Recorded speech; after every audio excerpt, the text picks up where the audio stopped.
Hey kids, it's Papa. You ready to explore the Bible? All right. Now we've been talking about how Ben-Hadad keep coming back and bothering Israel, and how God protected them twice, caused a tiny little army to defeat this huge army of the Syrians twice, and the second time killed 100,000 of their footmen, and then caused a wall to fall and kill 27,000 more of them. Anyway, it was amazing. But Ben Hadad, and he was afraid, and he ran and he hid in this house. And somebody said to Ben Hadad, I think that the kings of Israel are merciful, and if you go and surrender to him, he might spare your life. So Ben Hadad sent a messenger, and when Ahab heard it, he said, Is Ben Hadad still alive? My brother? Send him to me. And when Ben Hadad found out, he thought, ooh, he's calling me his brother? Okay, well, we'll give it a try. So he went out, and Ahab welcomed him up into his chariot, and said, you know what, I am going to let you live. And Ben Hadad said, oh, that's wonderful. You know what? And all of the cities that my father took away from you in Israel, we're going to give them back. And we're going to name streets after you in Damascus.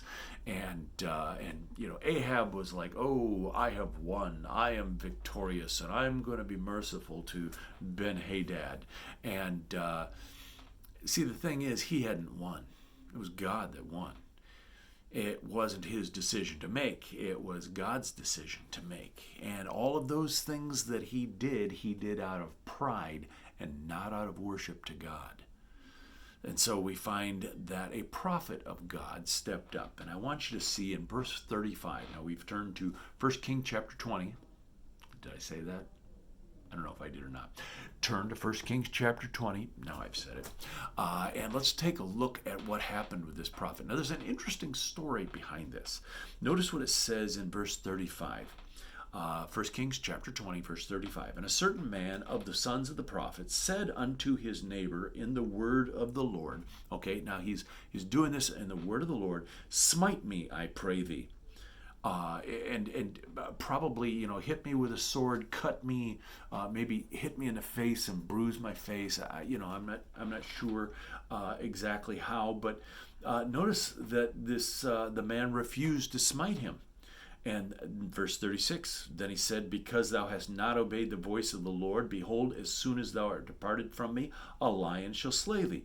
And as soon as he was departed from him, a lion found him and slew him. Okay, wow. I guess you'd better be ready to do what God tells you to do. And then he found another man, and he said, smite me, I pray thee. And the man smote him. I don't know if he knew what had happened with the previous guy and said, well, I don't want to be eaten by no lion, or whether he just decided to obey God. We're not sure which. But he smote him so that he wounded him. Verse 38, the prophet departed and waited for the king by the way and disguised him with ashes upon his face. Okay, so now he's gonna talk with the king, and he puts ashes on his face like he's in mourning and he's hurting. And notice what he says. And the king passed by and cried unto the king, and he said, thy servant went out in the midst of the battle, and behold, a man turned aside and brought a man unto me and said, keep this man, if by any means he is missing, thy life for his life, or else thou shalt pay a talent of silver. Okay? In other words, so, in the middle of the battle, an officer comes up to him and says, here's a prisoner. You keep this prisoner, and if you lose this prisoner, either you're going to give your life or you're going to give a talent of silver. Now, a talent of silver was so much money that, wow, he probably wouldn't be able to pay that, so he'd probably end up giving his life.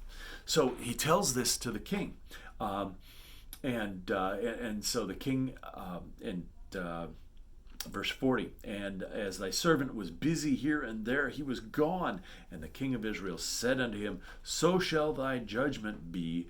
Thyself hast decided it. In other words, you're either going to give your life or you're going to pay, that talent of silver. Verse 41. He, the prophet of God, hasted and took the ashes away from his face, and the king of Israel discerned him that he was one of the prophets. And he was like, oh, okay, this was a setup.